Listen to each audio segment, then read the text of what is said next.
You're listening to the Bearded Theologians podcast hosted by Matt Franks and Zach Bechtold.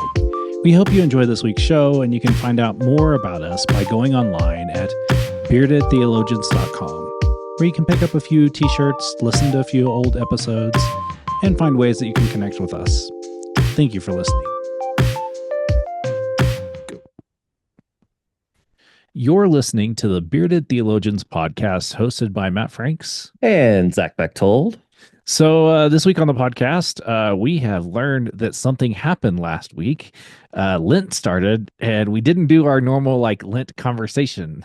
So Zach, as we kind of already in the second week, getting ready for the second Sunday of Lent, as you are thinking about Lent, what comes to mind for you for this year? Well, since I only learned about it last week, there's a lot that comes to mind. No, whether you're new to the podcast or have listened to us for a long time, it's pretty clear that Lent's a pretty important season in the church, but also Matt and I enjoy it a whole bunch and try to take some time to talk about it every year. And for me, this year, Lent is all about going back to, I'm journeying with my church through Mark's gospel and kind of taking it back to just the foundational elements of the message that Jesus brings, the hope that Jesus brings. And I'm calling it the beginner's guide to the good news, but just trying to lean into those foundational elements and stories of the gospel, and doing it in one of the gospels that I don't particularly love. I don't hate Mark by any means, but it hasn't been my favorite gospel traditionally because it's so brief and it's not much of a storytelling gospel. But a lot like the Gospel of John, it tells you who Jesus is immediately, and leans deeply into that story of this Jesus. He's the Son of God. Here's what he does. And I like that. I'm finding a lot of hope and encouragement in that this Lenten season, especially in a world that's got a lot going on in it, as it always does, and a lot of unrest and anxiety and a lot of division. I think we need to reach back into those foundational elements of who Jesus is and in the hope and the community, right? If we look at the through line through the Gospel of Mark, it's about finding community and how we find a home in that community among one another. And so that's kind of where I'm at this Lent, and just leaning into what makes me as a person, as a pastor, as everything in between, and where do I find community within all of that? What about you, Matt? One of the things that I'm doing this season for Lent is I'm focusing on when you join the United Methodist Church, you agree to support the church by your prayers, presence, gifts, service, and witness. And so I'm unpacking that for the congregation. And one of the things that we're doing this year for Lent, this has been fun, is we're starting with a meal. We have a meal, and while everybody's eating, I do a presentation, and then we have conversation around the topic of the week. So last week was our first week because we kicked off, if we were really doing it well, we would have done it before Ash Wednesday so we could start with prayers. But I started Ash Wednesday with prayer because what a better way to start something new than to begin with prayer. So I talked about that. And then last week I talked about presence and asked people to think about our presence. And then one of the cool things that we did as a part of this study is we wrote words of encouragement because we were reading from Hebrew in that. And so we I literally just through our church directory app, I literally scrolled through and was like, hey, let's send one to this person. Let's random people. And some of them were people that hadn't been to the church in a while and things like that. Even sent one to the bishop because I thought it'd be kind of cool to just include her in that, sure, and give her some words of encouragement during this appointment season, because that's always a good thing to hear during seasons like this. And then don't ask me what we're doing for gifts on Sunday night because that's why I'm here on Friday to figure this out, because I'll figure it out this week. But I found that this has been really cool. And so we're calling it a disciples path. It's kind of modeled after there's a book, there's a good United Methodist resource that has that, but it's not doing that per se.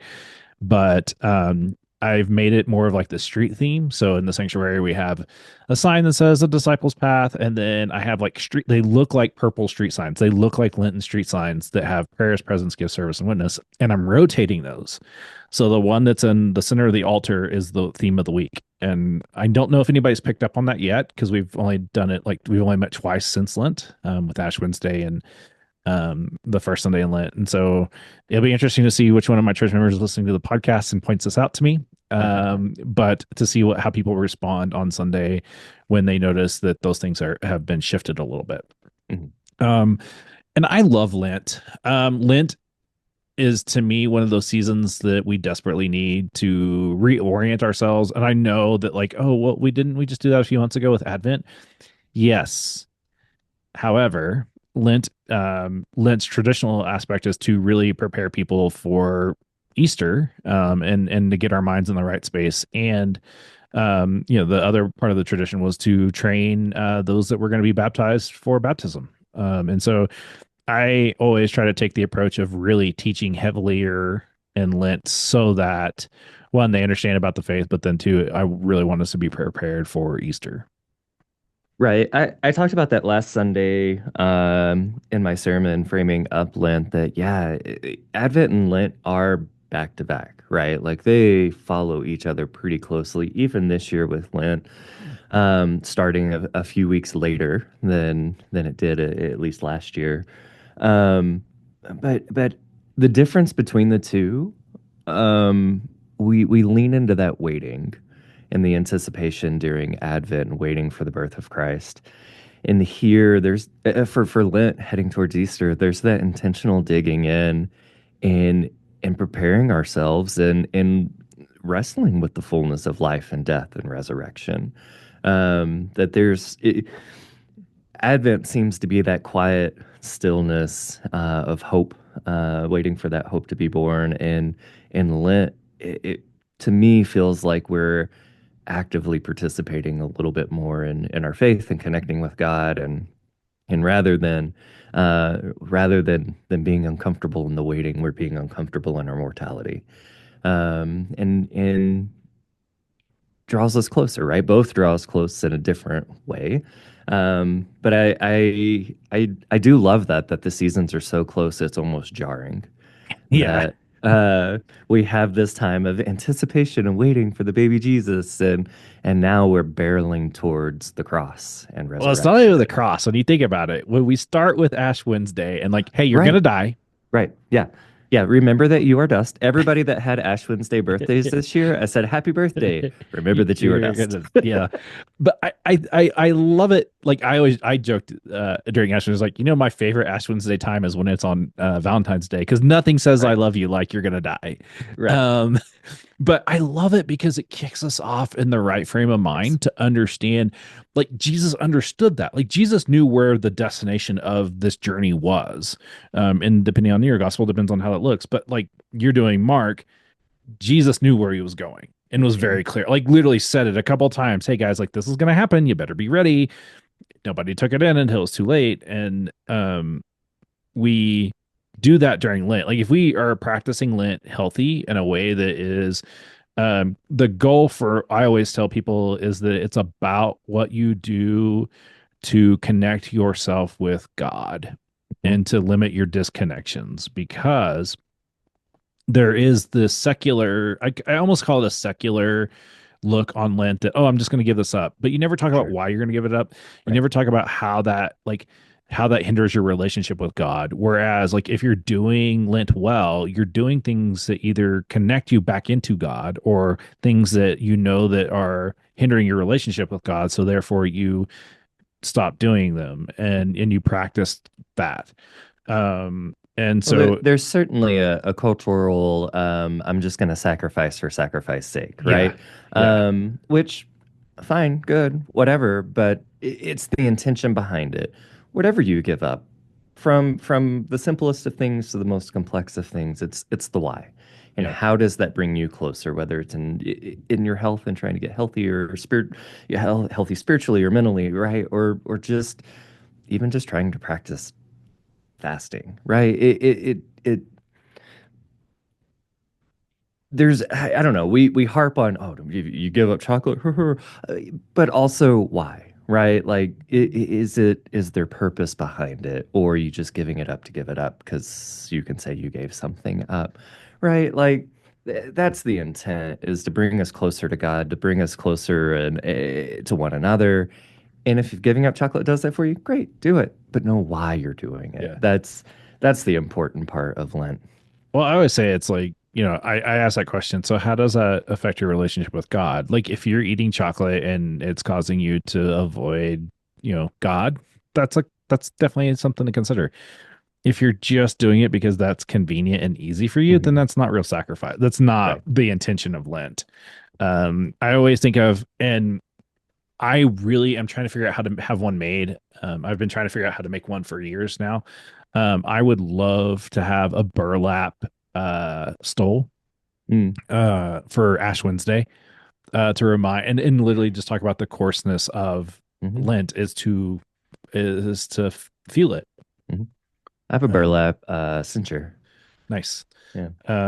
But I think there's some of that helps us in Lent to be reminded of that, and that it should like your thing should stretch you a little bit, and if it's Yeah, not, then maybe that's something to consider in the future. certainly. So yeah, Lent is here, whether you're ready for it or not, and if not, then better get ready. Uh, That's what it's for. that's what it's for.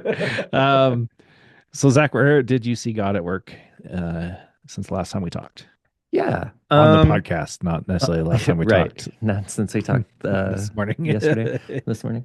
Um, I got to spend some time. I sit on our board of ordained ministry, which is our board of clergy and lay people who get to spend some time with our folks coming through the ordination process. And it's a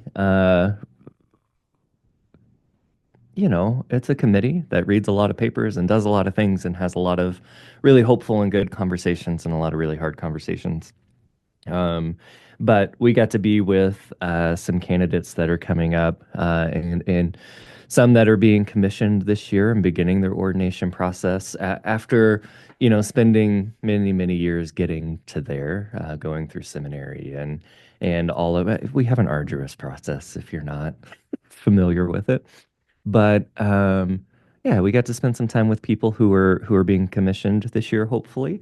Those that were commissioned last year or a couple years ago and are continuing on towards ordination, and got to spend some time with people who are finishing the process and moving on towards the final bits of ordination. Where here in a couple months, the rest of the colleagues will vote on them, and the bishop will lay hands on them, and they'll get to stand up and be an elder or a deacon in full connection. And getting to hear their stories, getting to hear their passion, and getting to hear how far they've come. This isn't an easy process by any means for anyone that goes through it. And to see all of that hard work and prayer and just faithfulness poured out onto paper, poured out into their real lives and telling their stories of their churches and how they're in ministry. Pretty dang cool. The Holy Spirit definitely shows up in those rooms, uh, whether you believe it or not. Sometimes people tell you it's just another meeting, but it's really not. It's a good, prayerful, hopeful time, and one of my favorite things we get to do, which we don't do this a lot in the Methodist churches, is laying hands on people and just praying for them. And that's something that we're really intentional about before our colleagues leave the room. Those that we're asking hard questions of, we lay hands on them and just and pray, and that's always a special time for me. It's always I, having just gone through the process a few years ago. I remember those prayers and that time spent with people, and I'm always moved by it. So I definitely saw the Spirit show up in those meetings and in interviews and all of the businessy things we do that come along with this process. What about you, Matt? It's funny because you brought that up. I was on the other side of being with the candidates Yeah. through the residency and ministry program. I'm not gonna say I didn't see God in that moment. So like, I'm not gonna I'm not like, oh, there was no God there. There was no Right, spirit there. right, It's right. like, no, there was a lot of sacredness there. It was really Yeah. cool, but that's not my thing. My thing this week is literally Sunday night. We were sitting around the table, and I loved how we set it up. We set it up as a U, Mm. and it was just kind of like it was just so cool. It was so much fun. I really had a great time. Even though I was like so tired because it was a 14-hour day, and it was just like, but it was just there was so much life given in that. But I asked the question. I was like, "Hey, everybody, introduce yourself because you don't know everybody. Introduce yourself, and then share your favorite song. Like, and it doesn't have to be forever or like right now. Like, I talked about how I'm in a Coldplay and Kendrick Ooh, Lamar kick, which is kind of a weird. weird space to be in. Mm-mm. But um, we went around the room, and one of our retired pastors of the church, who is just an amazing, I love Grand to Death, literally just drops the bomb of "Jump" by Van Halen is his favorite song, and like literally just was like, I was awestruck. It was so cool. It was cool to get to like be in community and get to know that about some people. And then the person next to him literally says, "Oh wow, that's my ringtone." Nice. And I love Sue to death. She's just an amazing woman. And just to hear that too, it was just like it was those sacred conversations that we have that we don't want to ever really say that they're really sacred. And it Hmm. really was. Like it was a spiritual moment. It was so much fun. Um, I just had a great we had a great evening, and it was just so even though it was a 14-hour day and I was dog tired, I felt so good afterwards. Now granted, I slept all day Monday, and took Sabbath on Monday, but oh my gosh, it was so much fun and just had a great time. And I'm not, the RIM retreat was fun. I enjoyed being a part of that. I enjoyed helping people discern some things, whether they're about, they're at that point where they'll wait for a clergy session to be voted on to find out if it's the real deal, or if those who are continuing, and even having to sit with some grief through that too. Was just there's definitely the spirit was there. I'm not gonna say that that was my sacred moment of the week, but Sure. definitely there was some sacredness there. And it's just I don't know. There's been the spirit about this place. It's just been so much fun to be around that I'm like, it's just been so much fun. Hmm. So, we want to thank our listeners for listening. We love engaging you, when you come up to us in public and say, "Hey, we listened to you," or "Hey, I loved what you said in the podcast a few weeks ago." Like I got a text last night saying, "Hey, we loved," and I hate to bring his name up because he's always on the freaking show. We love the Matt Rawl episode, but for his new book because they're taking the class on his new book in my church. So, but just to hear those things is really cool for us. And even when it's random in public that they've heard us or they're Hmm. listening to us is still shocking after 9 years. But we're thankful for you. I encourage you to go to our website. We have so much great content on our website after 9 years of doing this and over 500 shows, I'm pretty sure. Yeah, we're like Um, 550. yeah. And then, we have some really great merch. And so we want to thank our listeners for listening. And so for the Bearded Theologians, I'm Matt Franks. I'm Zach Bechtold. Thanks for checking us out. I want you to subscribe and like this video and push that thumbs up. Thank you for listening to the Bearded Theologians podcast. Don't forget to like, subscribe, and share on all social media outlets. You can check out old episodes and more information at beardedtheologians.com. Thanks for checking us out.